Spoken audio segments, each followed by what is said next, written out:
Pour finir notre batterie en termes de pistes propres, on va se diriger vers les tomes.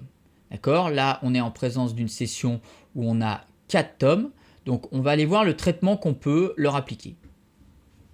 Donc, j'ai bien mes 4 tomes. Donc, un low tome, un mid tome, un high tome, d'accord? Et ce qu'ils ont appelé ici un high tome. Donc, un tome grave, un tome médium, un tome, ce qu'on appelle de temps en temps un tome alto ou un tome aigu, et un tome très aigu, d'accord? Donc, on peut voir qu'il y a quand même des interventions relativement régulières, d'accord, de ces différents tomes. C'est pas un coup de temps en temps ou un coup dans le morceau. Donc, ils interviennent donc dans différentes parties. Maintenant, ce que je voudrais vous faire écouter avant même d'écouter les pistes propres des tomes, c'est comment sont perçus les tomes, puisque je vous rappelle qu'on a mixé le kick, la snare, la charlet et les ambiances. Vous voyez que là, j'ai pas ouvert la piste des tomes, et pourtant, on entend quand même les tomes relativement bien. Là aussi.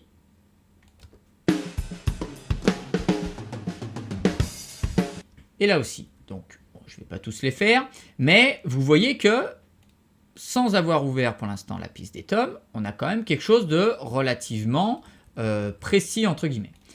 Là maintenant, je vais aller donc m'attaquer à quoi? Je vais aller m'attaquer au floor tom, donc au low tom. Donc, si j'écoute ce que ça donne.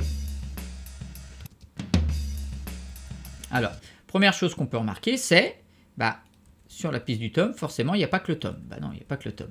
Il y a forcément aussi quoi? Il y a forcément la repisse d'autres éléments. Donc, on va voir le tom basse, où c'est qu'il intervient. Et il intervient, je crois, 2 fois. Donc, vous avez 2 solutions. Soit vous dites, je gate mon tom. Donc, on va voir ce que ça peut donner. Donc, je prends donc mon gate. Et je vais essayer, sans avoir besoin de faire d'editing, de gater mon tom basse. Donc, bien sûr.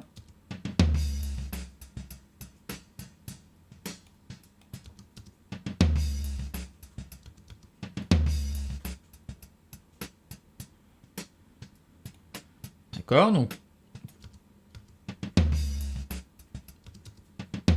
on peut estimer que ça suffit pour le nettoyage. Alors ça, on pourra s'en rendre compte que quand on va remettre tous les éléments de la batterie ensemble.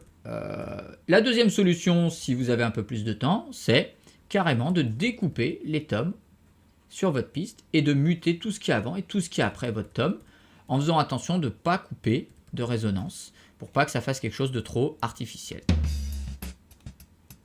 Je vais maintenant aller équaliser. Donc là, je suis sur le tom basse, d'accord, donc ou le low tom ou floor tom. Donc, il va falloir que je fasse attention de ne pas monter le coupe bas trop haut. D'accord, si je le coupe. Comme pour le reste des éléments de la batterie, la question qu'il faut que je me pose, c'est est-ce que les fréquences qui seraient susceptibles d'être inférieures à 100 Hz sont importantes pour le tom basse et pour la batterie? La réponse, elle est non. Alors après, tout dépend aussi de la grosseur du tom. D'accord, donc je vais essayer de mettre quelque chose en boucle pour pouvoir.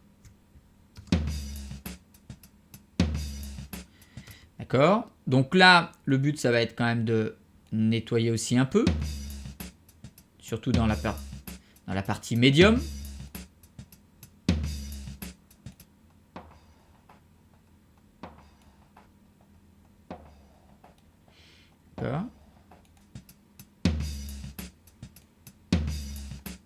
On peut essayer d'aller voir avec un coupe haut ce que ça peut faire. Vous voyez qu'attention, tout tom basse qu'il est, il y a quand même un peu d'harmonique dans le médium et dans l'aigu. D'accord? Je vais laisser comme ça pour l'instant. Moi, ce que je vais vouloir là, ça va être vraiment beaucoup d'impact. Essayer vraiment de renforcer vraiment que, comme on dit, les tomes, ils claquent. Je vais reprendre mon 1176.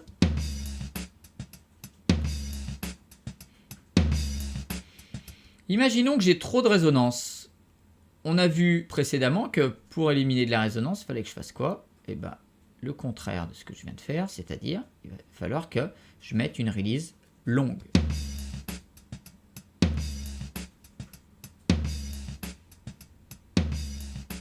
D'accord? Et je peux après régler, voilà.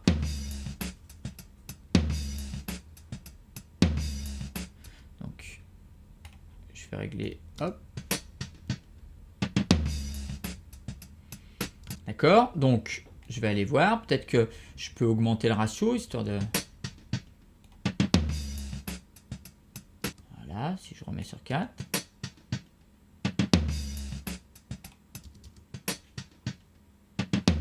Alors, sur cette version, j'ai la possibilité de choisir entre la version Black et la version Blue. Hein. C'est juste une différence de version au niveau des 1176. Bon, je reste sur la version Black.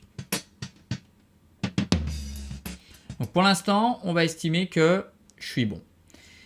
Qu'est-ce qu'il va falloir que je vois? Il va falloir que je vois la panoramique. Le tom basse, vu que j'ai placé le charlet au-dessus à droite, il faut forcément que je place le tom basse à gauche. Sinon, ce ne serait pas très logique. Donc, et ne pas hésiter, voilà, ne pas hésiter à bien ouvrir. Donc pour l'instant, on va aller voir le mid-tom maintenant. Donc pareil, je vais aller voir est-ce que je peux me resservir du gate que j'avais mis. Ouais, ça peut marcher, on va essayer de voir ça. Je vérifie quelque chose. Peut-être un peu...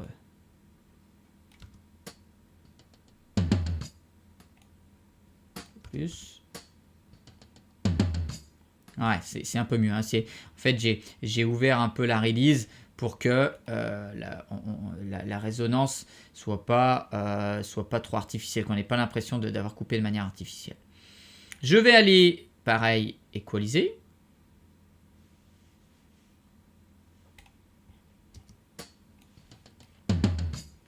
Donc, je vais couper au-dessus du tom basse, forcément.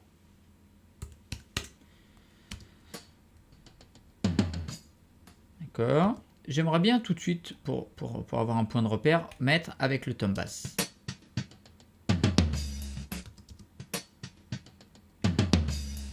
Ouais, vous voyez, ça reste relativement cohérent. Donc, par contre, j'enlève le solo et je vais essayer donc de...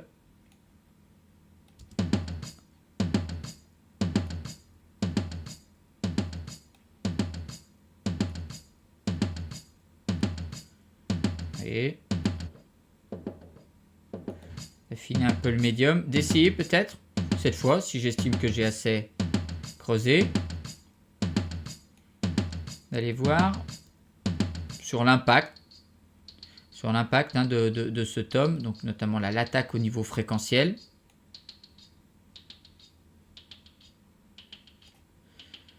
Si j'estime qu'il manque un peu de...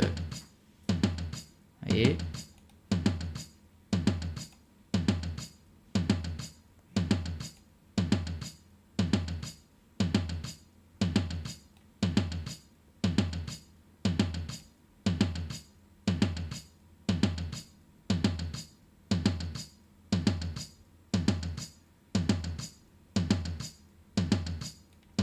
Au final, je préfère cette fréquence-là. Donc, je vais laisser donc, cette fréquence-là qui m'a servi à booster un peu l'attaque du tom. Je vais maintenant compresser, pareil. Je vais reprendre le 1176.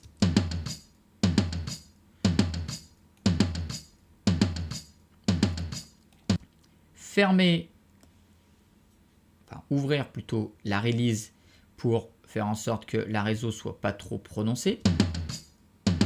Ou au contraire, si je la veux plus prononcée, voilà, une release courte.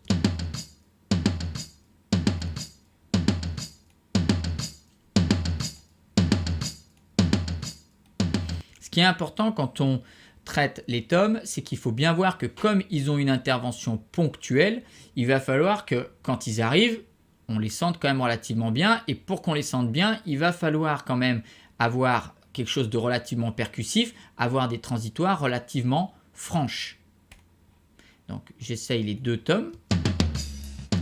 Voilà. Maintenant par contre, il va falloir que je trouve sa place dans la panoramique. Alors là, j'ai 4 tomes. Donc il va falloir que je m'arrange pour que, quand il y a un roulement de tomes, c'est-à-dire que tous les tomes jouent les uns à la suite des autres, eh ben, j'ai quand même un remplissage de l'image stéréo relativement cohérente. Donc là, comme j'ai 4 tomes, je peux quand même bien écarter le tome médium du centre. Ce qui n'est pas forcément le cas quand j'ai que 3 tomes. Quand j'ai que 3 tomes, on aurait eu tendance à rapprocher un peu plus le tome médium du centre. Donc là, on va continuer. Donc je vais aller voir le tome d'en dessous. Vous voyez, forcément, plus ça avance, plus je monte en termes de hauteur de tome. Je vais aller voir ce que ça peut donner.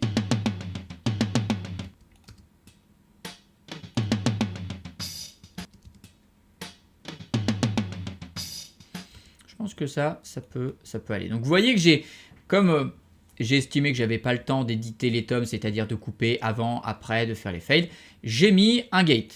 Hein, ça marche aussi très bien. Je continue pareil, hein, même schéma, hein, c'est-à-dire j'équalise, je compresse, d'accord. Je mets donc toujours mon EQ et ma compresse en insert de ma piste. Hein, ça toujours, c'est exactement la même chose. On fait exactement le même ordre de manipulation sur chaque piste. Donc pareil, comme je suis sur un tome un peu au-dessus, eh ben, qu'est-ce que je fais? Je coupe au-dessus.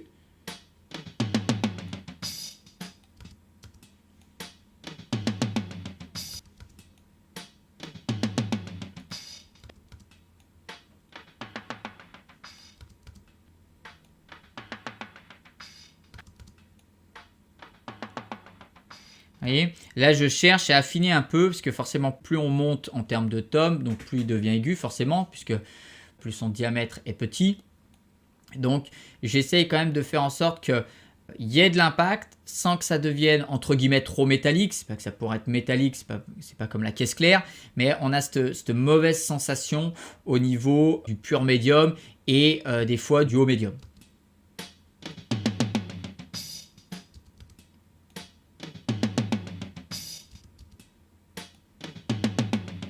On va écouter ça.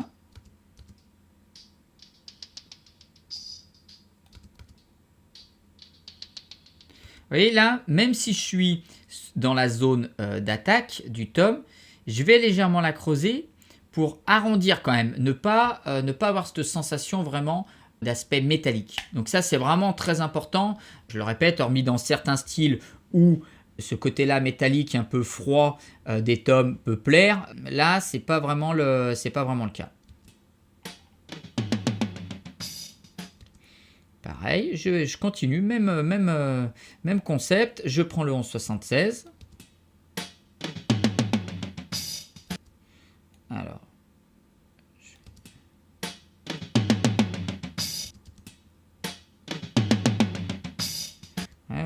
On rebondit bien, vous voyez quand on entend ce tome là, on rebondit vraiment, hein. C'est ça qui est important. Là vous voyez volontairement j'ai mis une attaque très courte. Très courte pourquoi? Pour que ben voilà, dès que le niveau du tome passe en dessous du seuil, hop, je me retrouve avec une compression qui s'arrête. C'est vraiment, vous voyez, sur les 2-3 premières ils compressent bien, vous voyez que déjà le dernier ils comprennent juste à peine. Et ça donne du mouvement, ça nous fait rebondir sur notre tome.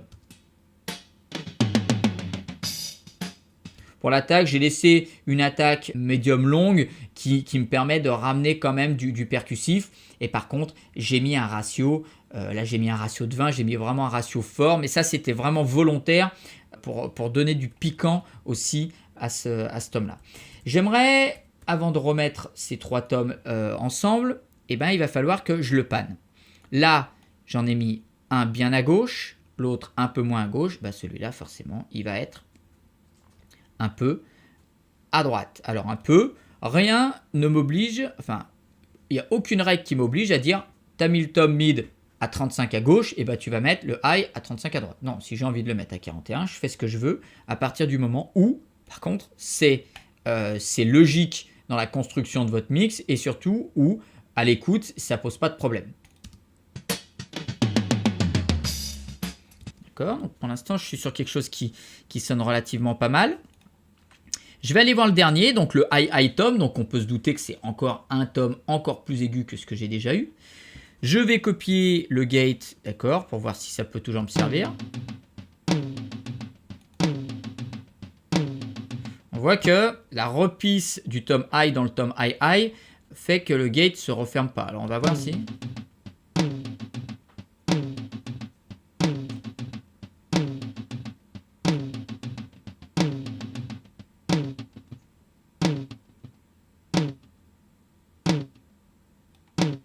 Vous voyez, c'est déjà mieux là, hein, parce que du coup, j'ai moins la reprise du tom high dans le tom high. Donc, c'est quand même ce qu'on recherche.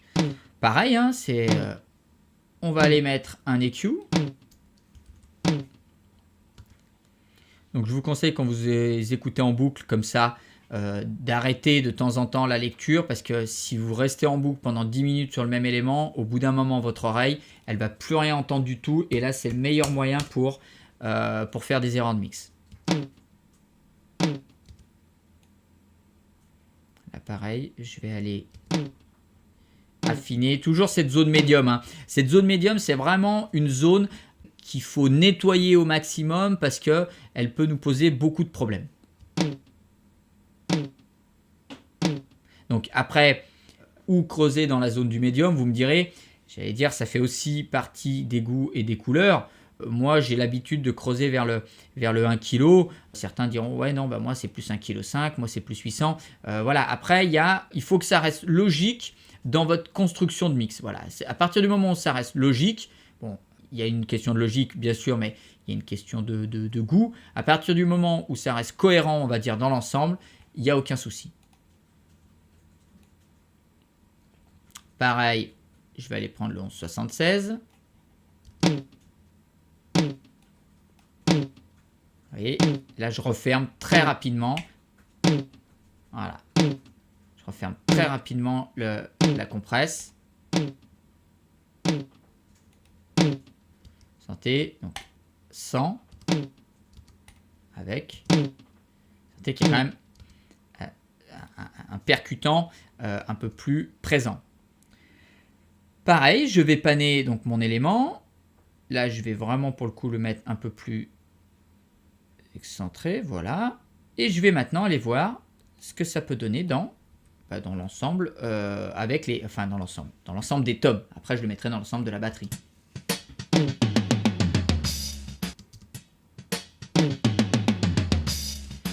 Je trouve relativement bien pour l'instant. On va affiner les niveaux et surtout l'ensemble tom par rapport à l'ensemble de ma batterie, tout simplement.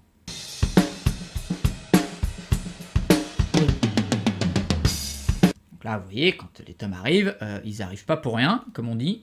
On les entend quand même vraiment bien. Et peut-être d'ailleurs un peu trop, honnêtement. Donc on va essayer de baisser un peu les toms.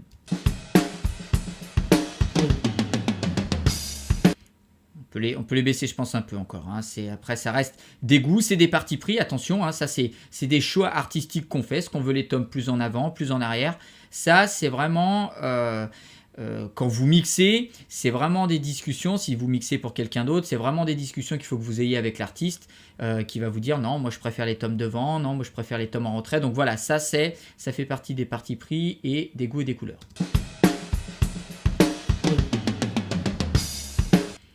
Je remonterai juste, si vous avez remarqué, je remonterai juste le mid. Le mid, vous voyez, on a l'impression d'avoir un petit creux quand on arrive sur le mid. Voilà, vous avez vu la différence? Là, on a vraiment, dans le roulement, on avait un creux. Quand on arrivait sur le mid, ça montait, et hop, sur le mid, on redescendait. Donc là, vraiment, on a vraiment quelque chose, je pense, de bien. Il faut qu'on aille voir au début, parce qu'au début, il y a un roulement. Quand on démarre,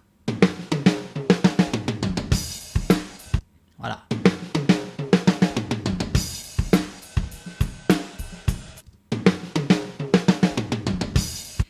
Voilà, je pense que là, on est pas mal sur l'ensemble de notre batterie. On va pouvoir se réécouter un petit bout de la batterie en global. Et après, il va falloir par contre qu'on passe à une phase très importante, c'est-à-dire mettre de la reverb sur notre batterie. Donc on va écouter comme ça, on va aller sur plusieurs points.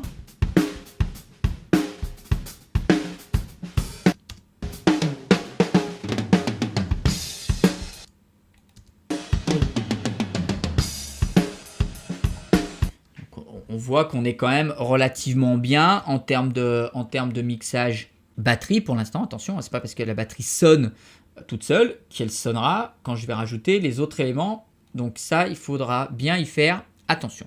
Donc voilà à peu près donc, sur le mix de la batterie en général entre les close micing, donc kick, snare, les toms et les rooms. On va voir maintenant comment appliquer la reverb sur cette batterie.